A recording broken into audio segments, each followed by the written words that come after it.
بسم اللہ الرحمن الرحیم۔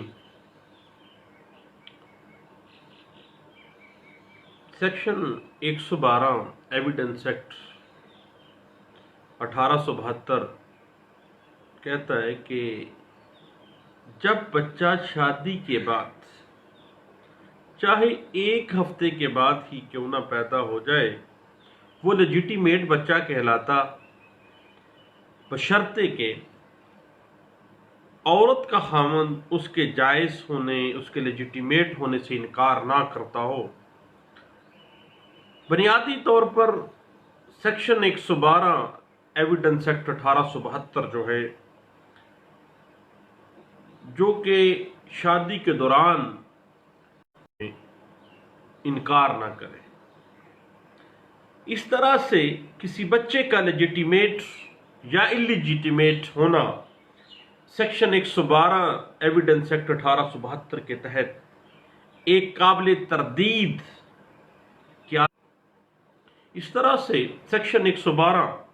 لا آف ایویڈنس 1872 ایک ایسا سرکمسٹانشل پریزمپشن کریٹ کر رہا تھا، ایک ایسا قیاس واقعاتی پیدا کر رہا تھا جو کہ قابل تردید ہے، لیکن 1984 کے اندر قانون شہادت آرڈر 1984 آ جاتا ہے اور آرٹیکل 128 شادی کے دوران پیدائش حلالی لیجیٹیمیٹ آف اے چائلڈ ہونے کا قطعی ثبوت ہوتا ہے۔ آرٹیکل 128 قانون شہادت آرڈر کہتا ہے کہ کسی بچے کو لیجیٹیمیٹ کنسیڈر کیا جائے گا اگر وہ شادی کے کم از کم 6 ماہ بعد پیدا ہوا ہے، بشرطے کہ اس عورت جس کے بطن سے وہ پیدا ہوا ہے اس کا خاوند اس کے جائز ہونے سے انکار نہ کرتا ہو۔ اس طرح سے اگر ہم سرکمسٹانشل پریزمپشن کے اوپر دیکھیں تو جس طرح سے لا آف ایویڈنس کی سیکشن 112 بچے کے لیجیٹیمیٹ اور انلیجیٹیمیٹ ہونے کو ایک ایسا سرکمسٹانشل پریزمپشن کے طور پہ پیش کرتی تھی جو کہ قابل تردید ہے، same as it is article 128 قانون شہادت آرڈر 1984 بھی ٹائم فریم وہاں پہ یہ تھا کہ ایک ہفتے کے دوران ہی خواہ پیدا ہو جائے، لیکن آرٹیکل 128 کہتا ہے ٹائم فریم میں کہ 6 ماہ کے بعد، کم از کم 6 ماہ بعد۔ لیکن سرکمسٹانشل پریزمپشن جو ہے وہ قابل تردید ہی ٹھہرا ہے، جس طرح وہاں پہ قابل تردید تھا۔ اس کے بعد جب بچہ ڈیزولوشن آف میرج کے بعد 2 سال کے اندر پیدا ہو جائے، بشرطے کہ ماں جو ہے وہ غیر شادی شدہ رہے، تو یہ پریزمپشن ہوگا کہ یہ بچہ جو ہے وہ لیجیٹیمیٹ ہے اور سابقہ خاوند کا ہی بچہ ہے۔ جب خاوند مر جاتا ہے تو ود ان 1 منتھ جو نیکسٹ آنے والا پیریڈ ہے عورت کا حیض کا، وہ اس بات کو ڈٹرمن کر دیتا ہے کہ حیض آنے تک پتہ چل جاتا ہے 1 ماہ کے اندر کہ یہ بچہ لیجیٹیمیٹ ہے یا بچہ اگر پیدا نہیں اس وقت تک ہوا تھا، خاوند مر گیا ہے، عورت کو حیض آ گیا ہے، then وہ انلیجیٹیمیٹ میں فال کرے گا۔ اب جہاں پر خاوند بچے کو لیجیٹیمیٹ تسلیم کرنے سے انکار کر دے، وہاں بچے کے لیجیٹیمیسی کو ثابت کرنے کی ضرورت ہوتی ہے۔ اب اس حوالے سے ہمیں جو گائیڈ لائن ملتی ہے وہ 1982 CLC پیج 706 کے اندر اس بات کو انٹرپریٹ کیا گیا تھا۔ وہ بچہ جو شادی ہونے کے کم از کم 6 ماہ بعد پیدا ہوتا ہے، وہ اسلامی قانون اور قانون شہادت آرڈر 1984 کے مطابق وہ لیجیٹیمیٹ بچہ ہوتا ہے۔ یہ بات لاہور ہائی کورٹ کے ایک فیصلے میں بھی انٹرپریٹ ہوئی ہے، اور یہ فیصلہ لکھا گیا 2003 PLD page 264 Lahore high court. اب صفحہ مثل کے شہادت کے مطالعہ سے یہ جب واضح ہوتا ہے کہ مدعی اپنی والدہ کو طلاق ہونے کے 2 سال کے اندر پیدا ہوا ہے، اس لیے وہ اپنے والد جو کہ فوت ہو چکا ہے اس کا جائز بچہ ہے، اور اسلام میں اصول وراثت کے تحت اپنے وراثتی حصہ کو حاصل کرنے کا مستحق ہے، وراثت پانے کا حقدار ہے۔ یہ بات انٹرپریٹ بھی ہوئی 1995 PLD پیج 124 کے اندر، اور پشاور ہائی کورٹ کا یہ فیصلہ ہے۔ اب لیجیٹیمیسی جو ہے یا لیجیٹیمیسی بنیادی طور پر ایک ایسا قانونی تعلق ہے جو بچے کا اپنے والدین کے ساتھ اٹیچمنٹ ہے، اور یہی تعلق معاشرے میں اس کی شناخت کو قائم کرتا ہے، اور یہی تعلق جو ہے والدین کے ساتھ اس کے لیگل رائٹس کو متعین کرتا ہے، مثلا وراثت کے، نسبت کے، ولایت کے، نقل و نفقہ کے، یہ تمام جو قانونی رائٹس ہیں، لیگل رائٹس ہیں، یہ وہاں سے ہی جنم لیتے ہیں۔ اب جہاں تک میٹرنل لیجیٹیمیسی کا تعلق ہے، اب مادری نسبت جو ہے وہ تعلق جو بچے کو اپنی ماں کے نسب سے حاصل ہوتا ہے، اور اسی حساب سے وہ قانونی حقوق حاصل کرتا ہے۔ یاد رکھیے گا کہ مادری نسب کے لیے ضروری نہیں ہے کہ کوئی بچہ ماں کی جائز اولاد ہو، کوئی فرق نہیں پڑتا کہ ماں کے ساتھ مادری نسبت کے لیے اولاد کا جائز ہونا یا ناجائز ہونا کوئی معنی نہیں رکھتا، صرف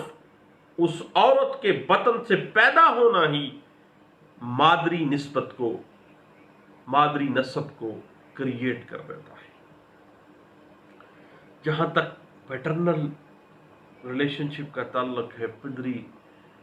نسبت کا، پیٹرنیج کا تعلق ہے، اب وہ تعلق جو بچے کو اپنے والد کے نسب سے ہوتا ہے، مگر اس تعلق کے لیے مرد کا صرف اتنا اقرار کر لینا کہ بچہ اس کے نسب سے ہے کافی نہیں ہے، بلکہ بچے کا صحیح النسب ہونا بہت ضروری ہے، اور صحیح النسب ہونے کو نکاح کی ڈائریکٹ یا انڈائریکٹ جو بھی ایویڈنس ہے نکاح کی، وہاں سے ثابت کیا جا سکتا ہے، تبھی بچے کے لیگل رائٹس متعین ہوں گے۔ اور اگر کسی بچے کا نسب جو ہے وہ مشکوک ہے تو شریعت کے مطابق مرد کا اقرار نسب کافی ہے، مگر اس نسب کا صحیح ہونا ضروری ہے، ورنہ اس خاوند کا یا اس بچے کے باپ کا اقرار نسب انفرکچوس قرار دے دیا جائے گا۔ تو بات لیجیٹیمیسی کی جہاں تک ہے، تو کسی بچے کے نسب پدری کے غیر معروف یا متنازع ہونے کی صورت میں اس کے ثبوت کے لیے کچھ کنڈیشنز اسلامک جورسپروڈنس میں ہمیں واضح ہوتی ہیں۔ مثلا مرد اس بچے یا بچی کو اپنا بیٹا یا بیٹی ہونے کا اقرار کرے، اور جب ایک مرد کسی بچے کو جائز ہونے کا اقرار کرتا ہے اور جو اس کے سرکمسٹانسز ہیں، جو اس کی والدہ کے ساتھ اس کی شادی کے معاملات ہیں، اس کے خلاف نہ ہوں، دین یہ چیز جو ہے وہ یہ لازمی طور پر دیکھی جائے گی۔ اور یہ بات انٹرپریٹ بھی ہوئی اسلامک جورسپروڈنس کی ایک سکے بند کتاب ہے فتاوی عالمگیری، اس کا والیوم 6 پیج 290 کے اندر اس بات کو انٹرپریٹ کیا گیا تھا۔ اور بچے کے والد اور والدہ میں میاں بیوی کا رشتہ اگر شرعی طور پر موجود ہے یا نہیں تھا، یہ بات ڈٹرمن کرے گی کسی بچے کی لیجیٹیمیسی اور لیجیٹیمیسی کو یہ بات انٹرپریٹ ہوئی فتاوی عالمگیری، جو کہ اسلامک جورسپروڈنس کی ایک سکے بند کتاب ہے، فتاوی عالمگیری والیوم 6 ہے، پیج ہے 155۔ اب ایسی صورتیں جب پیدا ہو جاتی ہیں تو چند امور جو ہیں ان کو پیش نظر رکھا جاتا ہے۔ پہلی بات یہ ہے کہ اگر نکاح کے 6 ماہ بعد بچہ پیدا ہوا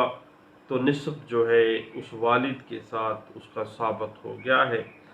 اور یہ بات اسلامک جورسپروڈنس کی ایک سکے بند کتاب الہدایہ والیوم 2 پیج 330 کے اندر اس بات کو انٹرپریٹ کیا گیا۔ جب عورت اور مرد میں نکاح کے بعد کی مدت کے اندر کوئی کنفلکٹ پائی جاتی ہے، دین عورت کا قول بغیر قسم کے قبول ہوگا، کیونکہ عورت کو پتہ ہے کہ اس کے پیٹ میں جنم لینے والا جو تہم ہے اس کی نسبت جو ہے وہ کس کی نسب سے ہے، اور بغیر قسم کے اس کا عورت کا جو قول ہے وہ ایکسیپٹیبل ہوگا۔ یہ بات شرع وقایہ والیوم 2 ہے، پیج ہے 303 کے اندر اس بات کو واضح کیا گیا۔ اس کے بعد الہدایہ والیوم 2 پیج 430 کہتا ہے، اس میں یہ بات لکھی گئی کہ طلاق رجعی کی صورت میں طلاق کے 10 ماہ کے اندر پیدا ہونے والا بچہ طلاق دینے والے شوہر کے ساتھ منسوب کیا جائے گا، اور اگر 10 ماہ کے بعد بچہ پیدا ہو تو رجعت ثابت ہو جائے گی اور بچے کا نسب طلاق دینے والے شخص سے ملا دیا جائے گا۔ اور طلاق بائن کی صورت میں طلاق کے 10 ماہ کے اندر بچہ پیدا ہو تو طلاق دینے والے شوہر سے ہی اس بچے کو اس کی لیجیٹیمیسی جو ہے وہ منسوب کی جائے گی۔ یہ بات کتاب الہدایہ والیوم 3 پیج 318 کے اندر واضح کی گئی تھی۔ اس کے بعد اگر خاوند کی وفات کے بعد 10 ماہ کے اندر بچہ پیدا ہو تو فوت ہونے والے خاوند کی نسبت سے ہی اس بچے کو منسوب کیا جائے گا۔ یہ بات واضح کی گئی شرع وقایہ والیوم 2 پیج 303 کے اندر اس بات کو انٹرپریٹ کیا گیا تھا۔ اور اگر مطلقہ یا بیوہ نابالغہ ہو لیکن اس سے مباشرت کیا جانا جو ہے وہ ثابت ہو جائے اور ظاہری طور پر یہ بات آ جائے کہ یہ مطلقہ ہے یا بیوہ ہے لیکن جوان ہے اور طلاق بھی ہو گئی، بیوہ یا بیوہ ہو گئی ہے، اور اس نے دوسری شادی نہیں کی، 10 ماہ کے اندر بچہ جو بھی پیدا ہوگا وہ پچھلے طلاق دینے والے یا مرنے والے کے ساتھ ہی منسوب کیا جائے گا۔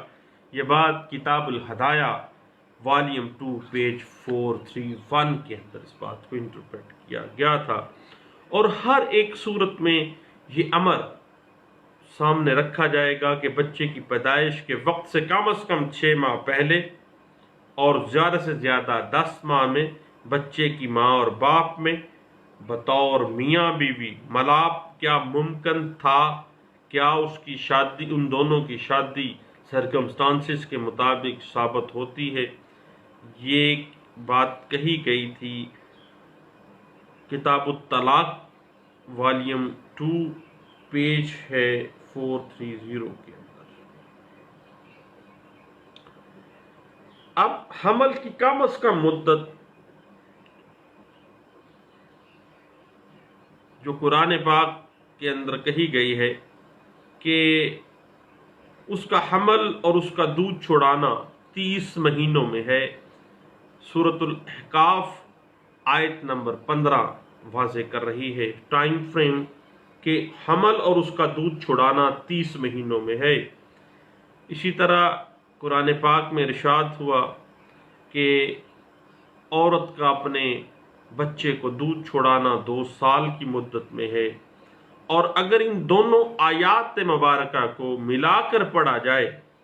تو حمل کی کم از کم مدت 6 ماہ بنتی ہے۔ اگر نکاح کے فوراً بعد طلاق واقع ہو اور اس کے 6 ماہ کے بعد بچہ پیدا ہو جائے تو فقہ مالکیہ، فقہ شافعیہ اور فقہ حنابلیہ کے نزدیک بچہ اس کے طلاق دینے والے خاوند کا شمار نہیں ہوگا، لیکن فقہ حنفیہ کے نزدیک وہ اسی خاوند کا بچہ تصور کیا جائے گا اور اسی خاوند کا بچہ شمار کیا جائے گا۔ اس بات کی انٹرپریٹیشن بڑے واضح الفاظ میں کتاب الفقہ علی المذاہب الاربعہ والیوم 5 پیج 212 کے اندر اس بات کو واضح کیا گیا۔ اور اگر نکاح کے بعد میاں بیوی میں کنزیومیشن یعنی ملاپ ممکن نہیں تھا،